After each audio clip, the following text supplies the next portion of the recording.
చాలా మంది డ్రై ఫ్రూట్స్ని తినేదానికి లైక్ చేయరు కదా, ఎస్పెషల్లీ కిడ్స్. మా ఇంట్లో అయితే డ్రై ఫ్రూట్స్ అలానే ఉన్నాయి. సో మా అమ్మ అయితే లడ్డు ప్రిపేర్ చేద్దామని అనుకునింది.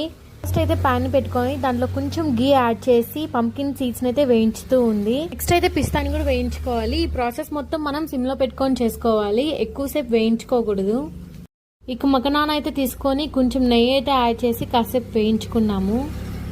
అని వేయించుకొని తింటే ఇంకా చాలా క్రిస్పీగా ఉంటుంది, చాలా బాగుంటాయి. ఇక వేయించుకున్న ఐటమ్స్ అని ఒక ప్లేట్లో పక్కన తీసి పెట్టుకున్నాము. అయితే గోండ్ అనమాట. గోండ్లో అయితే చాలా హెల్త్ బెనిఫిట్స్ అయితే ఉంటాయి, లైక్ డైజెషన్ కి, బోన్స్ కి, స్కిన్ కి అన్నిటికీ చాలా మంచిది. అయితే బెల్లాన్ని కూడా కరిగించి పెట్టుకోవాలి. మనం వేయించి పెట్టుకున్న డ్రై ఫ్రూట్స్ అయితే పొడిగా చేసుకోవాలి. అండ్ డేట్స్ ని కూడా సపరేట్ గా పొడిగా చేసుకొని మొత్తం మిక్స్ చేయాలి.